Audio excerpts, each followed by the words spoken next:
noches. El día de hoy entonces vamos a ver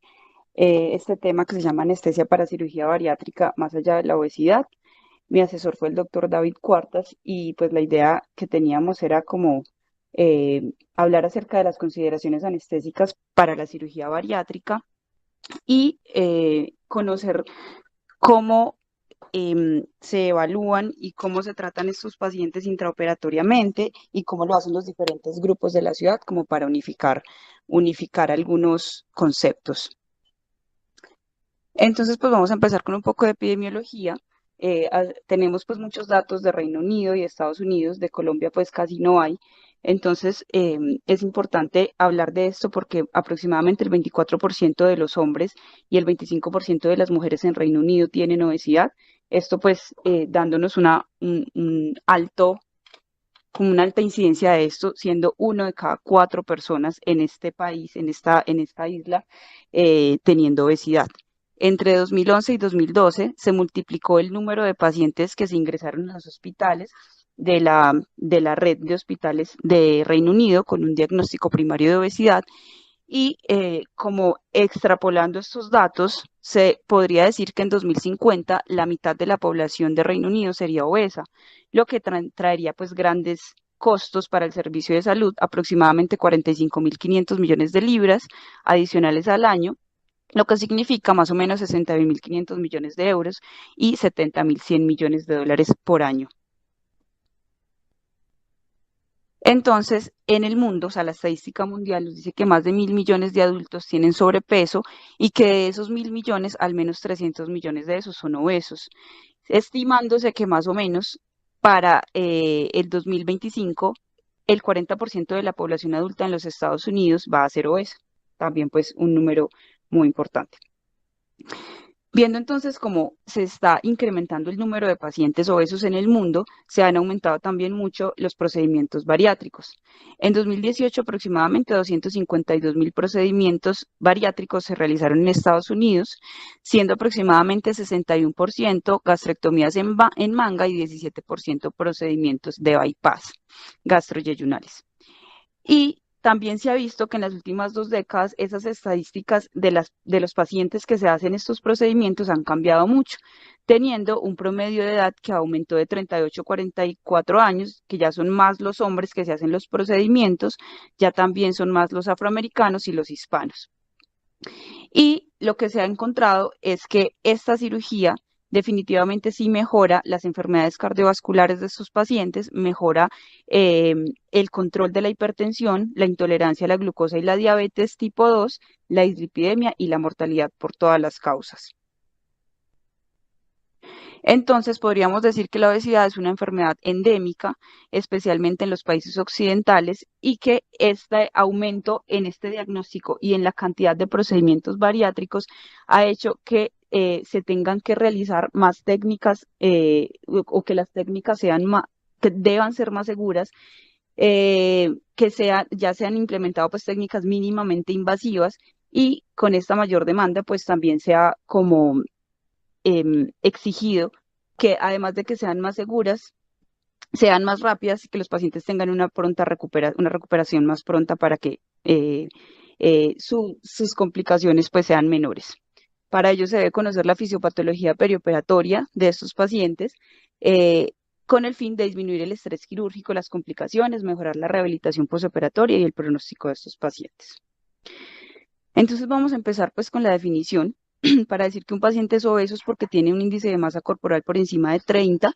y ya de ahí para arriba entonces empiezan a calificar el nivel de obesidad en obesidad tipo 1, tipo 2 o tipo 3. Los pacientes que son elegibles para llevar a cirugía bariátrica son los que tienen índice de masa corporal de 40 o más o de 35 para adelante que tengan comorbilidades relacionadas con la obesidad. Y ya últimamente se están incluyendo pacientes que tengan índices de masa corporal entre 30 y 35, pero que tengan un diagnóstico de diabetes 2, que no tengan un adecuado control, a pesar de que se les esté dando un óptimo tratamiento médico y que hayan cambiado adecuadamente su estilo de vida. Está contraindicada entonces la cirugía bariátrica para pacientes que tienen estas condiciones: insuficiencia cardíaca grave, enfermedad coronaria inestable o cualquier enfermedad en etapa terminal, que tengan cáncer activo, que tengan cirrosis asociada a hipertensión portal, dependencia de drogas o alcohol, que tengan enfermedad de Crohn o enfermedades inflamatorias intestinales, que tengan una capacidad intelectual gravemente deteriorada o que actualmente estén embarazadas o que tengan planeado embarazarse en los siguientes 2 años.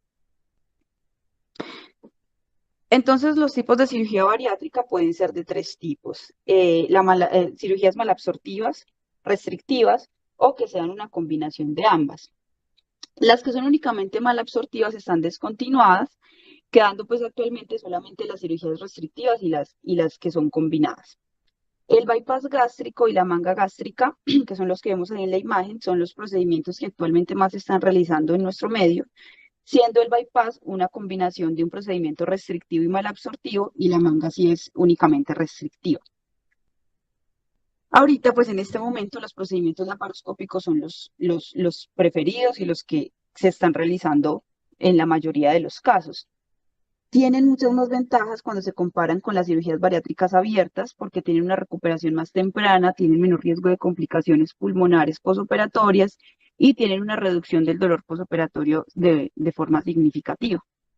El bypass gastroyeyunal es actualmente el estándar de oro en todos los procedimientos bariátricos y lo que se hace es que se realiza una anastomosis de la parte más superior de la bolsa gástrica a un segmento del yeyuno,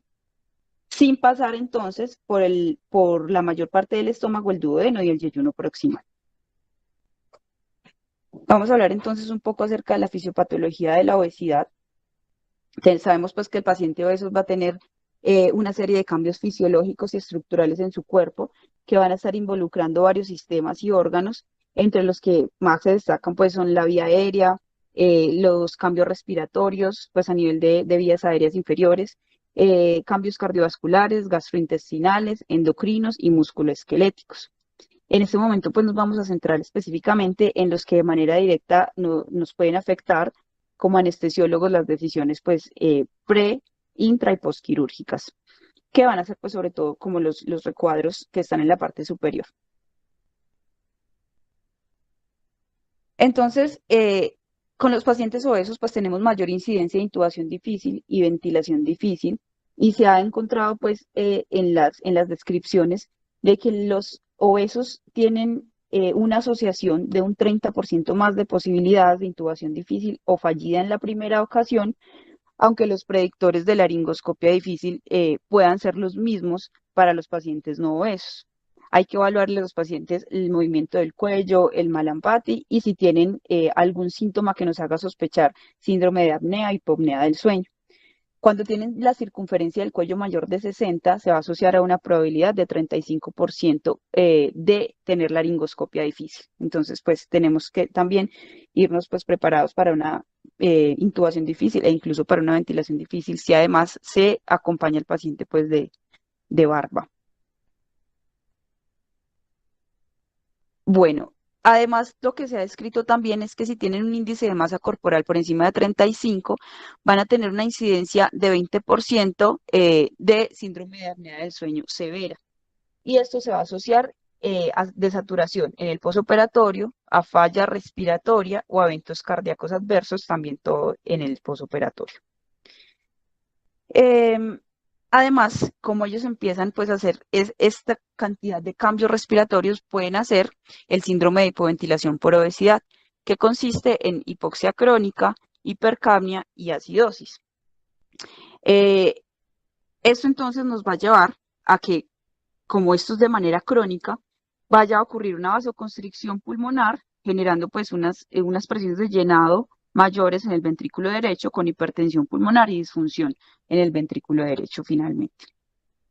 Y además, como tienen esa hipoxia crónica y esa hipercapnia, normalmente sus centros respiratorios ya no van a responder pues, a esas variables respiratorias. Como el paciente entonces va a tener mayor cantidad de tejido que tiene que oxigenar, entonces va a haber un mayor flujo sanguíneo. Aproximadamente entre 2 y 3 mililitros por minuto por cada 100 gramos de tejido se va a requerir de sangre. Entonces, si el paciente tiene un exceso de 100 kilos de peso, más o menos va a requerir 3 litros más por minuto de sangre de los que ya tenía previamente antes de esos 100 kilos de exceso. Es decir, entonces, que el volumen sanguíneo del paciente y el gasto cardíaco van a aumentar al doble si un paciente antes pesaba 70 y después pasó a pesar 170 kilos, pero con la diferencia de que su frecuencia cardíaca en el reposo va a ser similar a la de cuando previamente tenía 70 kilos. Eso nos quiere decir entonces que el gasto cardíaco se va a aumentar a expensas de volumen sistólico únicamente, generándonos un volumen estresado que va a estar mucho mayor, y esta es como la principal causa de que los pacientes obesos sean hipertensos. Todo esto pues va a generar unos cambios estructurales y fisiológicos del sistema cardiovascular que además van a llevar a que tengan mayor como marcadores inflamatorios y mayor reacción inflamatoria que puede generarnos más facilidad, riesgo de trombosis, con pues todos los cambios homeostásicos que conlleva todo lo que les acabo de decir. Teniendo entonces ese volumen sanguíneo aumentado, vamos a tener la precarga aumentada y la poscarga también, por lo que les acabo de decir del aumento en el volumen estresado, con lo que por consiguiente nos va a llevar a que se aumente el tamaño del ventrículo izquierdo con una hipertrofia concéntrica, ¿sí? Va a haber remodelación de este ventrículo y va a mantener entonces este paciente en un estado de alto rendimiento, pero ese estado de alto rendimiento hemodinámico va a ser a expensas de altas presiones de llenado en el ventrículo derecho e izquierdo, por lo tanto puede tener falla tanto de un lado como del otro. Otra cosa importante es que tienen mayor riesgo de hacer fibrilación auricular, más o menos 50% más que en los pacientes no obesos. Y se va a aumentar este riesgo 4% por cada unidad de aumento del índice de masa corporal. Ellos tienen mayor un incremento en la secreción de resistina, que es una hormona que secreta el tejido adiposo, y lo que se ha demostrado es que ese aumento en la secreción de resistina puede hacer que el paciente pase con mayor facilidad de una FA paroxística a una FA persistente. Y de igual manera se ha demostrado que perder peso también se relaciona con el retroceso de este avance pues, de la enfermedad. Y pues estos pacientes que ya tienen diagnóstico de FA y que han sido o que han tenido los criterios para mantener anticoagulados, se ha demostrado que aproximadamente un tercio de ellos no tienen una adecuada actividad anti-10A, con lo que también se nos aumenta mucho más el riesgo de que estos pacientes hagan esos eventos trombóticos. Otra cosa importante es que entonces ellos van a tener los volúmenes pulmonares disminuidos y las mediciones espirométricas pues van a salir alteradas, sobre todo sus trastornos van a ser restrictivos por la cantidad de masa pues que está dificultando la ventilación adecuada de esos pulmones. Entonces van a tener mayor riesgo de complicaciones pulmonares posoperatorias en cualquier cirugía, en cirugía bariátrica, también pues porque todos obviamente son obesos, y las estrategias que se usan para disminuir esa incapacidad de una adecuada ventilación y por lo tanto una adecuada relación ventilación-perfusión van a ser realizar una extubación temprana, siempre ventilarlos con estrategias protectoras y realizar protocolos fast track, que es lo que se ha hecho pues en los últimos años.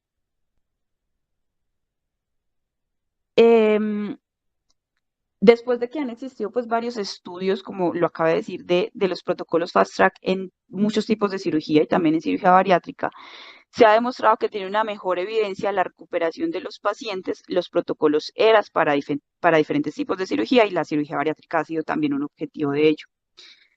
Entonces nosotros en esta presentación quisimos como centrarnos en las últimas guías ERAS de Canadá, que son de 2019, y también incluimos algunas recomendaciones que nos parecieron muy interesantes de las guías ERAS de Italia, que fueron del 2020, que son estas que vemos en la parte inferior. Entonces la idea es que en el preoperatorio, antes, o sea, en la valoración previa a llevar a cirugía al paciente, se haga con un equipo multidisciplinario y no sea únicamente el anestesiólogo o el cirujano quien está valorando al paciente. Este equipo multidisciplinario debería estar compuesto por el cirujano, por el anestesiólogo, por psicología, por nutrición y por la enfermera que se encarga pues del grupo de cirugía bariátrica.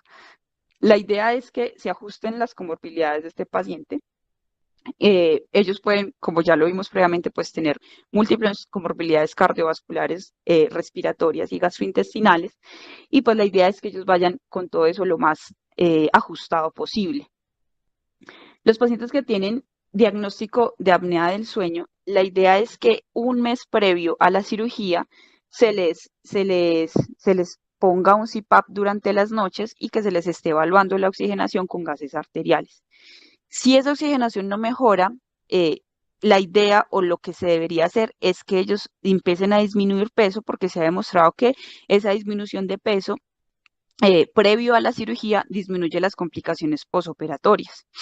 Y de igual manera, las guías ERAS, las de Canadá, recomiendan que previo a ser llevado al paciente a la cirugía, independiente que tenga o no diagnóstico de apnea del sueño, se incluyan como en un protocolo de pérdida de peso importante para disminuir estas complicaciones posoperatorias respiratorias y cardiovasculares. Si el paciente pues fuma, debe cesar el tabaco al menos 3 meses. Esto ha demostrado que se disminuyen las complicaciones infecciosas y respiratorias, y esto pues debe ser como un requisito muy estricto en ellos. Otra cosa importante es como hablarles en esa visita preoperatoria del riesgo de mortalidad que tienen con la cirugía. Este es un score que nos encontramos pues en este artículo de anestesia del 2015, que nos valoraba el riesgo de mortalidad en pacientes llevados a cirugía bariátrica. Tienen varios puntos o algunas variables que se les da un punto, que son el índice de masa corporal por encima de 50, sexo masculino,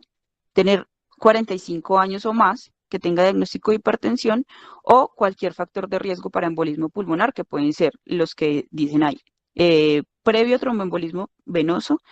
que tengan filtro de vena cava, que tengan hipoventilación, o sea, cualquier desorden de la respiración asociado al sueño, o que tengan diagnóstico de hipertensión pulmonar. Aquí se dividen pues los puntos y eso nos va a dar un porcentaje de riesgo de mortalidad, y lo que nos llama la atención es que realmente así el paciente cumpla con todos los criterios y tenga 5 puntos, el riesgo de mortalidad pues es bajo. O sea, tiene muchísimo más beneficio ser llevado a una cirugía que le va a cambiar muchos aspectos de su fisiología y a mejorar su calidad de vida, contra un riesgo de mortalidad que es tan bajo. Eh, ¿Qué más se debe hacer entonces en esa valoración preoperatoria? No dar preparaciones gastrointestinales. Se han encontrado que esas preparaciones gastrointestinales que son antibióticos no han demostrado mejoría en los resultados en la cirugía bariátrica, y que la dieta baja en calorías, que son dietas entre 1000 y 1200 calorías al día, o una dieta muy baja en calorías, que es entre 400 y 800 kilocalorías al día, se recomiendan en las guías de Canadá. ¿Sí? Ellas dicen que esto va a disminuir el tamaño del hígado y que va a facilitar mucho el procedimiento, y que va a tener menores complicaciones posoperatorias hasta en un mes posterior.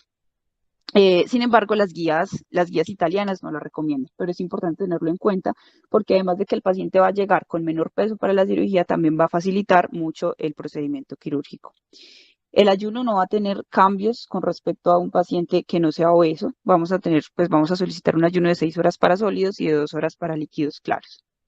Se van a solicitar para clínicos como hemograma, albúmina, TSH, glicemia, hemoglobina glicada, creatinina, electro y endoscopia de vías digestivas altas. Se les debe dar en esta valoración un detalle de la nutrición postquirúrgica, para que los pacientes pues sean como conscientes de cuáles son las implicaciones que esto va a tener para ya más adelante pues en su vida.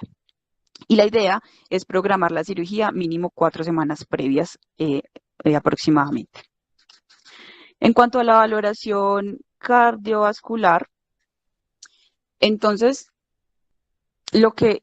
encontramos en las guías es que realmente para la evaluación cardiovascular se deben seguir los mismos lineamientos que para otros grupos de pacientes, y que la idea es simplemente identificar si el paciente tiene síndrome metabólico, y si quiero investigar más allá, pedirle ecocardiograma o cualquier prueba de esfuerzo o algo más pues que me muestre más cómo es esa fisiología cardiovascular del paciente, sea basada en su capacidad funcional, en la tolerancia al ejercicio y la presencia de comorbilidades, pues como nos acaba de decir el doctor, si tiene algo diferente.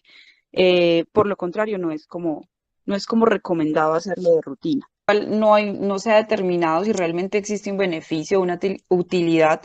de hacer estas pruebas de función pulmonar porque generalmente pues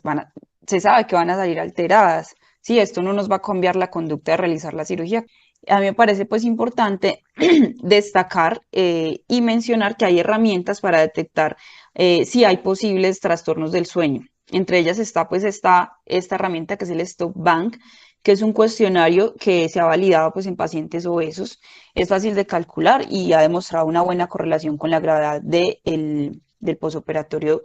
o de tener apneas en el posoperatorio. Cuando se tiene una puntuación del Stop Bank de 5 o más, lo que nos dice es que hay una posibilidad de trastorno del sueño significativo y que debe impulsar pues, a una remisión con un médico especialista en sueño.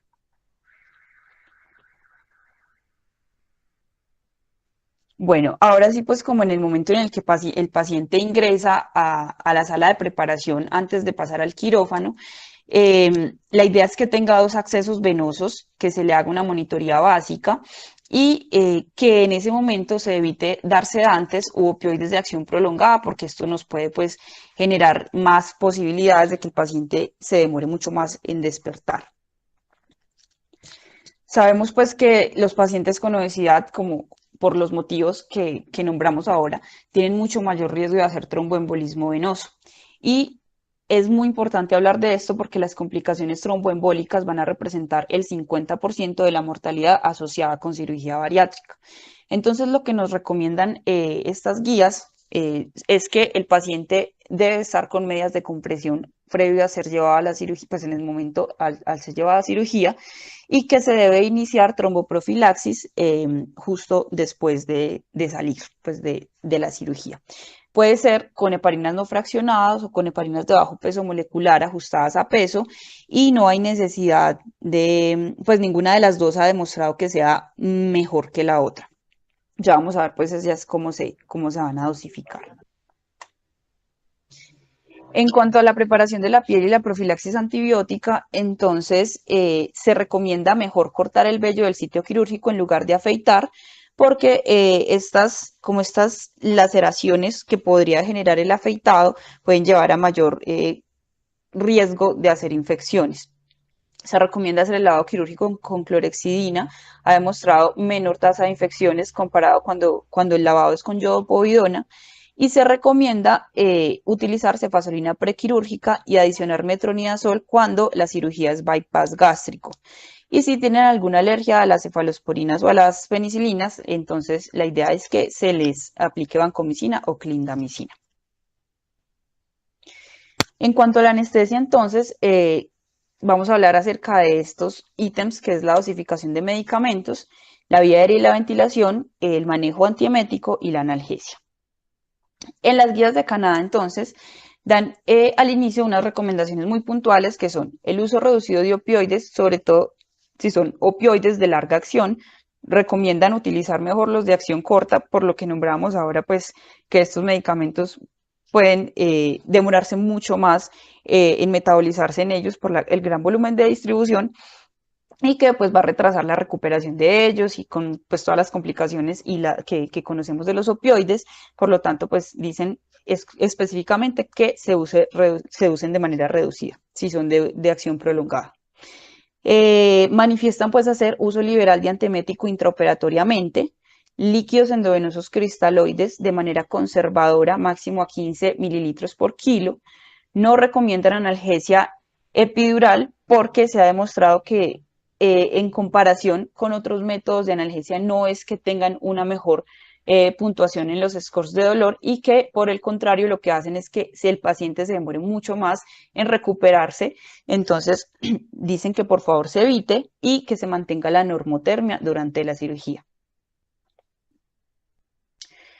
En cuanto al posicionamiento, entonces,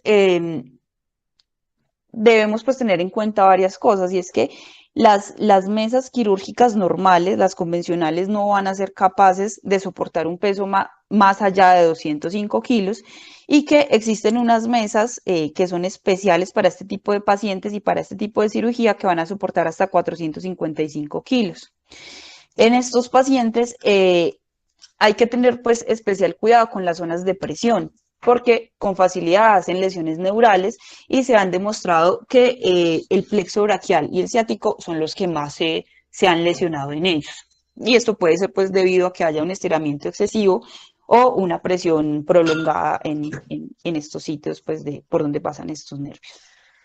Sabemos entonces que tienen una capacidad funcional residual disminuida, que ya lo hemos nombrado, y que esto va a ser mucho peor cuando el paciente está en decúbito totalmente. Nos va a alterar la ventilación-perfusión y que además, estando en decúbito, nos puede generar una compresión importante sobre la vena cava y sobre la aorta, haciendo que también pues, ese gasto cardíaco del paciente se altere.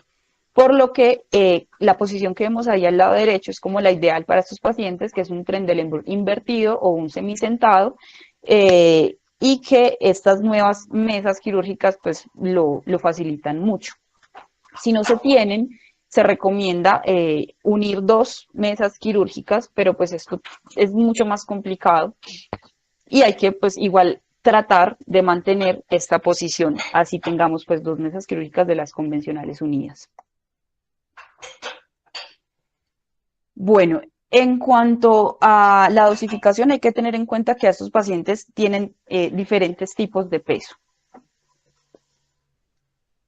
Entonces tenemos el peso total corporal, que es simplemente pues el peso actual que tiene el paciente. El peso ideal va a ser el peso que debería tener el paciente sin que tuviera el exceso de grasa y se va a basar sobre todo en el sexo y en la estatura del paciente. El peso magro es el peso del paciente excluyendo su tejido graso. Y el peso ajustado se ajusta como partiendo del hecho de que los pacientes obesos han aumentado, además, o sea, no solo han aumentado grasa, sino que también han aumentado su peso magro, han aumentado pues su tejido magro y que tienen un mayor volumen de distribución para los medicamentos. Para hacer este peso ajustado se va a calcular añadiendo 40% del exceso de peso al peso ideal, que es con el que la mayoría de medicamentos se van a calcular.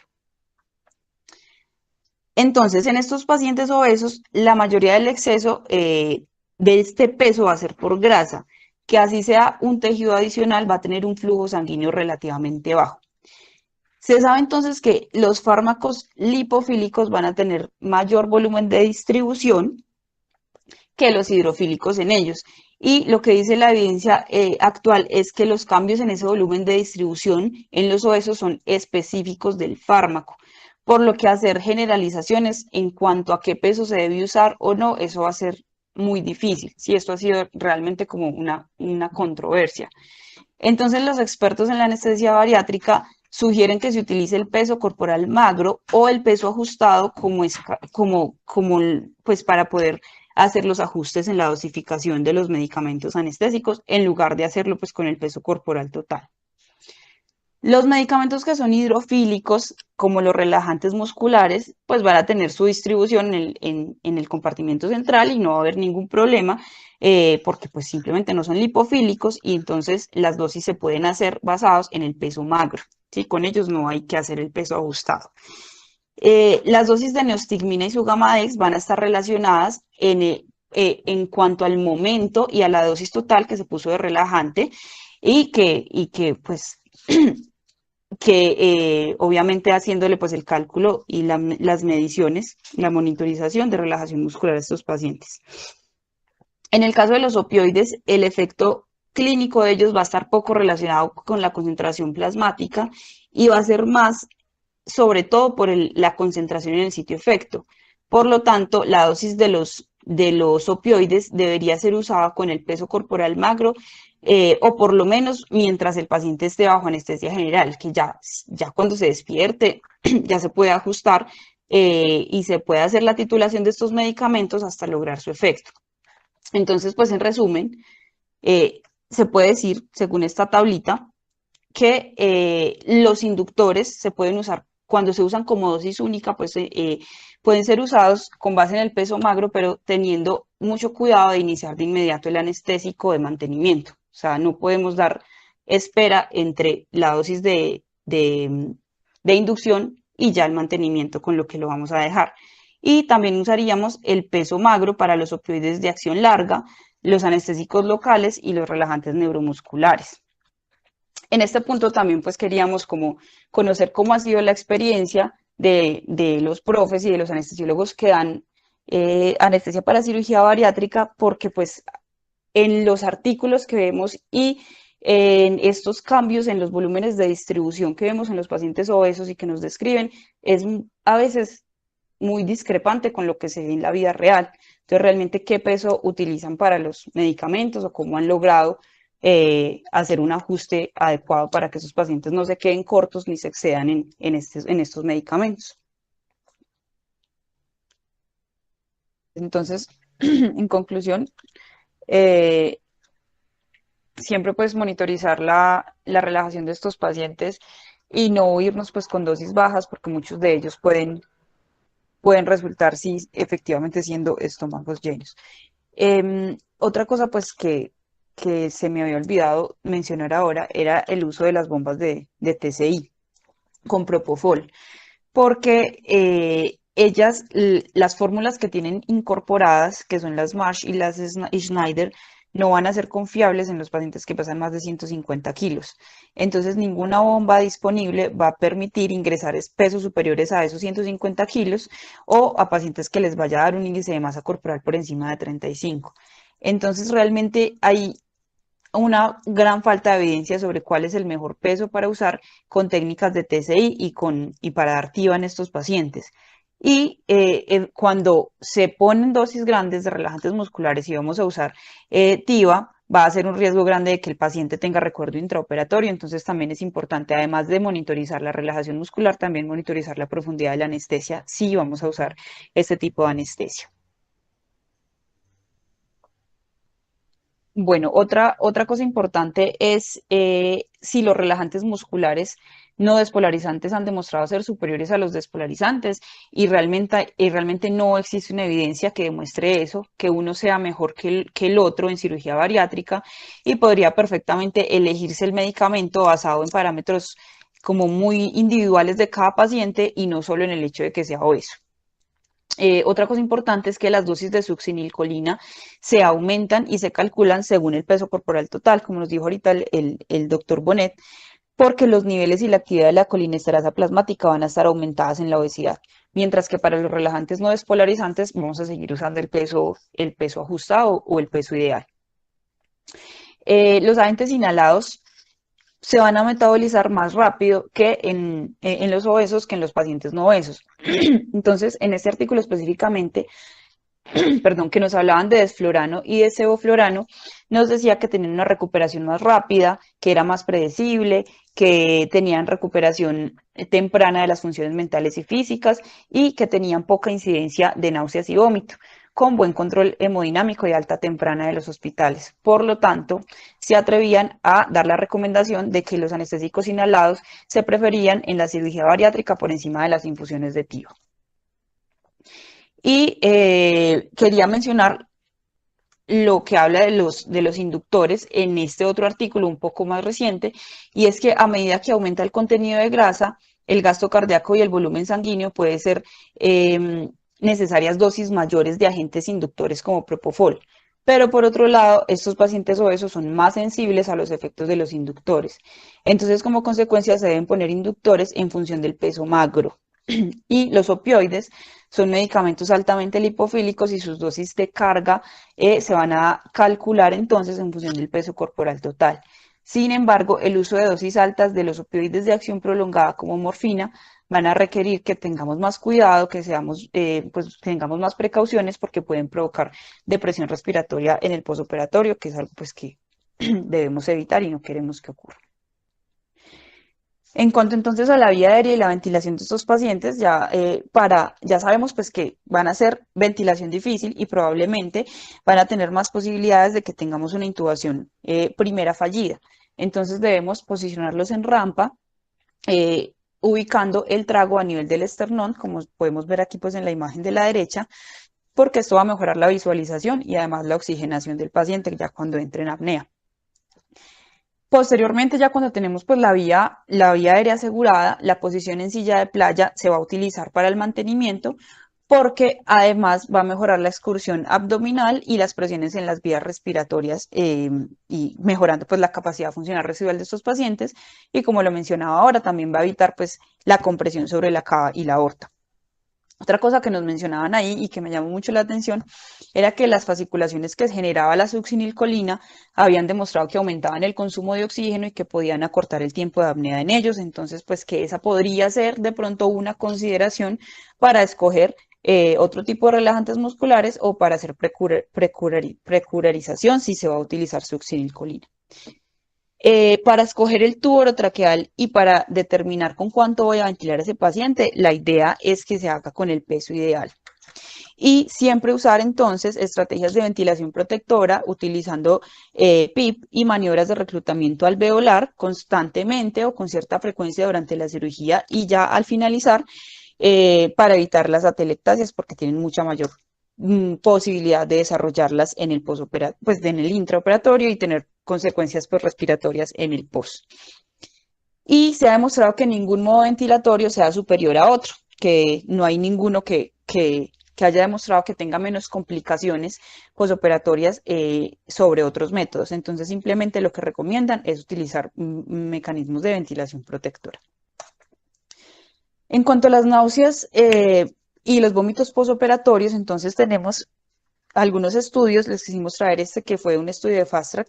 para cirugía bariátrica laparoscópica que se publicó en el 2018. Este fue un estudio observacional prospectivo que incluyó 400 pacientes que fueron llevados a cirugía bariátrica laparoscópica y se les hizo, pues, esto se hizo durante un periodo de 6 años.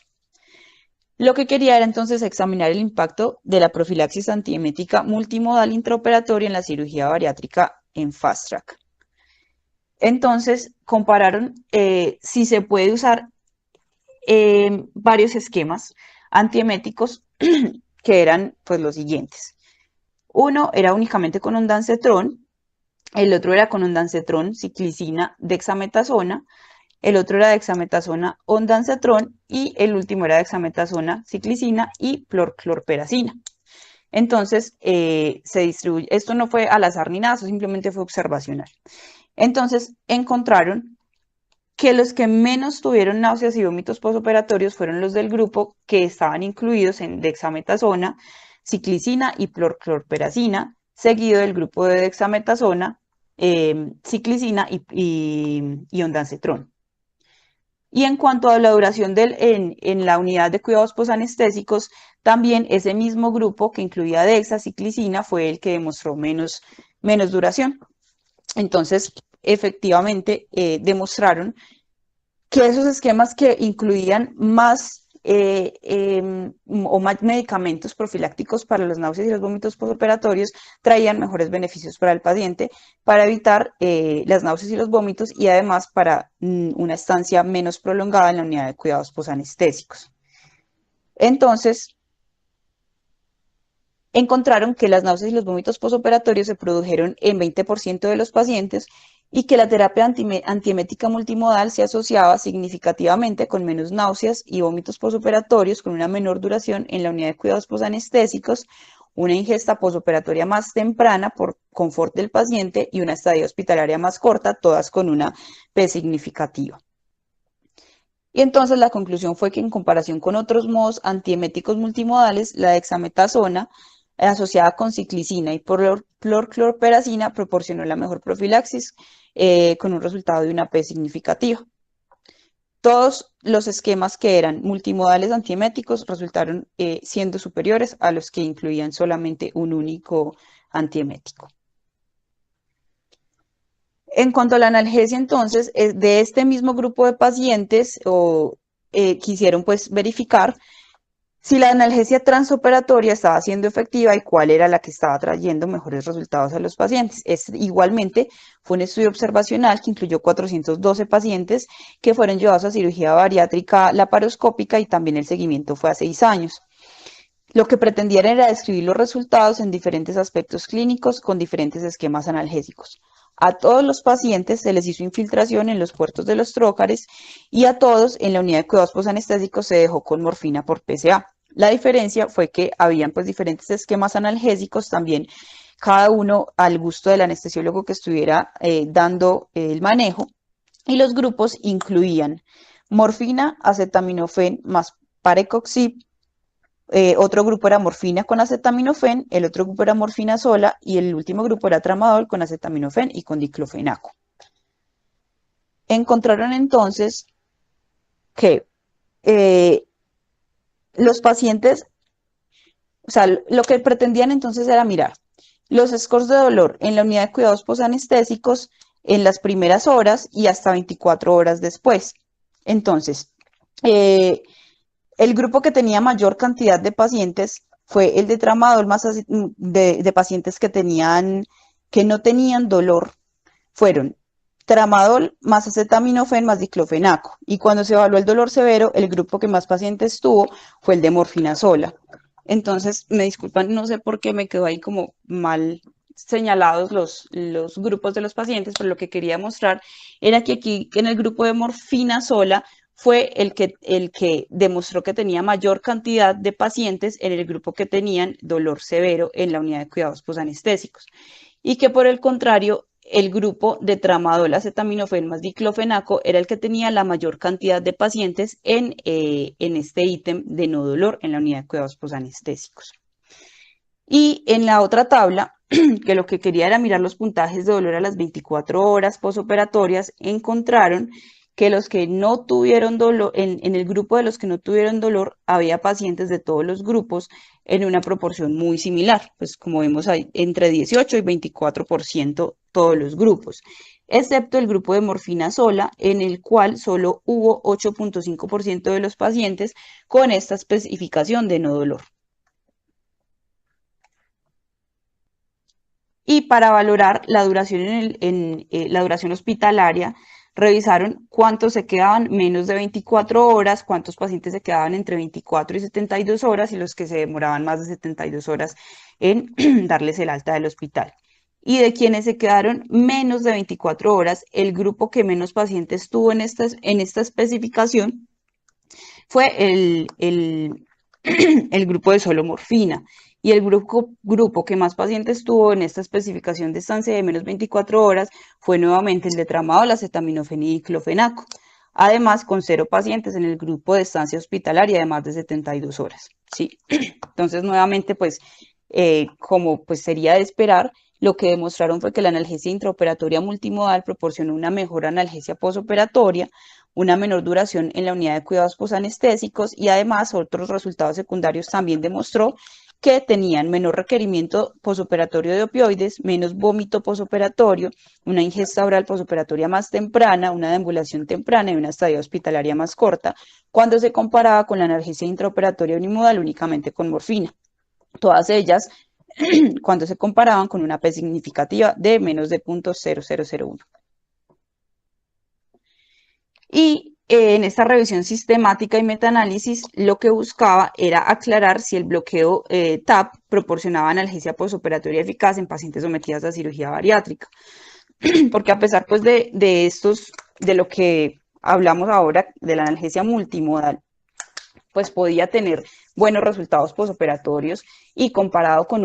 un esquema unimodal con morfina, pues tenía muchos más beneficios, pero realmente en la práctica clínica se ve que los pacientes salen adoloridos, siguen saliendo adoloridos y que es necesario incorporar técnicas regionales para disminuir pues este dolor y para mejorar como la recuperación pronta de estos pacientes. Entonces se han hecho pues varios estudios con técnicas regionales, quisimos traerles este del TAP,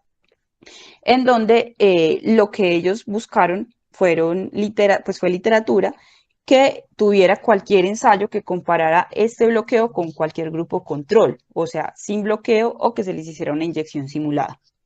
Y el resultado primario era buscar puntuaciones de dolor en reposo con una escala análoga de 0 a 10 a las 2 horas posoperatorias, que es muy poco, pero en resultados secundarios sí Valoraron dolor en reposo a las 12 y a las 24 horas y puntuaciones de dolor dinámico y consumo de morfina a las 2, 12 y 24 horas, que son pues como esas primeras 24 horas son en las que se ve evidentemente que los pacientes tienen mayor dolor y en las que más se demoran pues en tener confort. Se identificaron entonces 13 ensayos que incluían 1.025 pacientes. Y en estos ensayos, las puntuaciones de dolor en reposo a las 2 horas en todos fueron significativamente más bajas en el grupo de bloqueo TAP en comparación con el grupo control, que tenía una diferencia significativa, como podemos ver acá, y una P muy significativa. Esta fue pues como la tabla de los resultados secundarios y lo que encontraron fue que todos los demás resultados relacionados con el dolor también eran significativamente más bajos. Todo lo que incluía dolor a las 12 horas posoperatorias, a las 24 horas, el dolor dinámico a las 12 y a las 24 horas, las dosis acumuladas de morfinas a las 24 horas, el tiempo en requerir el primer analgésico y la satisfacción del paciente. Y las únicas variables que no tuvieron significancia estadística fueron las puntuaciones de dolor dinámico y consumo de equivalentes de morfina, ambas a las 2 horas posoperatorias. Y las tasas de complicaciones relacionadas con este bloqueo no fueron significativamente diferentes que en los grupos control. Entonces, como conclusión, ellos sacaron que existe evidencia de nivel moderado, porque se concluyó pues que la evidencia era de nivel moderado en estos estudios, de que el bloqueo TAP mejoraba la analgesia posoperatoria después de cirugía bariátrica hasta las 24 horas posoperatorias en comparación con un grupo control sin complicaciones importantes informadas. Bueno, ya después de la cirugía, pues en el posoperatorio inmediato, el paciente debe ir a la unidad de cuidados posanestésicos con una monitorización básica, permanecer en posición semisentado con oxígeno suplementario e iniciar lo antes posible el incentivo respiratorio, especialmente en pacientes que ya vienen con diagnóstico de síndrome de apnea del sueño. La idea es iniciar una deambulación temprana y un inicio de tromboprofilaxis si no se ha hecho previamente. En cuanto a la prevención del hilio posoperatorio, entonces desde el transoperatorio se debe como empezar a actuar evitando el exceso de líquidos intravenosos y haciendo pues que estos pacientes tengan un inicio temprano de la ingesta. La deambulación precoz también es importante, ojalá dentro de las primeras 4 horas posoperatorias, y no hay suficiente evidencia que diga pues que sea bueno recomendar algún prokinético. Y se podría considerar sin ser, o sea, sin estar demostrado en la evidencia, simplemente ellos lo nombran así como considere, si de pronto el paciente lo está necesitando, utilizar bisacodilo, albimopan u óxido de magnesio, pero pues esto es solamente como recomendación de expertos. Y en cuanto a la analgesia ambulatoria, entonces ellos recomiendan que se combine un AINE con acetaminofén y que el AINE se dé con moderación y por periodos cortos, porque pues ellos tienen riesgo de úlceras y de que se les cicatrice de manera deficiente la anastomosis. El control posoperatorio temprano, entonces la idea es mandarlos para el piso con un opioide intravenoso o subcutáneo, pero ojalá pasar a medicina vía oral lo antes posible y tenerlo con opioides la menor cantidad de tiempo posible. Recomiendan entonces que se puede hacer ciclo corto de hidromorfona oral, de Percocet o de Tramadol y que esto siempre se haga con un uso concomitante de antiemético durante la estancia hospitalaria. La idea es que estos pacientes, si todo salió bien, se vayan al otro día para su casa, o sea, que estén hospitalizados 24 horas. En cuanto a la nutrición posoperatoria, ellos indican pues que se inicien sorbos de líquido claro la noche inmediatamente después de la cirugía. Si el paciente se le hizo la cirugía en la mañana, en la noche ya esté empezando pues la nutrición y ya obviamente estando completamente despierto. Dicen pues que no hay ningún beneficio de mantener sin vía oral después de la cirugía gastrointestinal y que antes hay que iniciarlo lo antes posible. Para dar entonces de alta a estos pacientes, siguiendo las recomendaciones de las eras canadienses, ellos nos dicen que debe estar pues hemodinámicamente estable, todos sus parámetros hemodinámicos dentro de rangos normales, que tengan un control del dolor adecuado, que toleren la dieta que se les inició durante esa estancia hospitalaria, deben estar caminando bien y estar dispuestos a salir, porque pues obviamente su estado psicológico también es importante para que sigan las recomendaciones y todos los tratamientos que deben continuar en casa. Los paraclínicos no se les deben pedir si no hubo nada raro o nada que nos haya hecho sospechar alguna alteración durante el trasoperatorio. Solamente se solicitan si se consideró que algo pudo haber estado mal, si no, no. Y entre las 24 y las 48 horas siguientes se les debe hacer como un seguimiento telefónico. Y el control presencial inicial debe ser entre las 3 y las 4 semanas postquirúrgicas y posteriormente 1 a los 3 meses.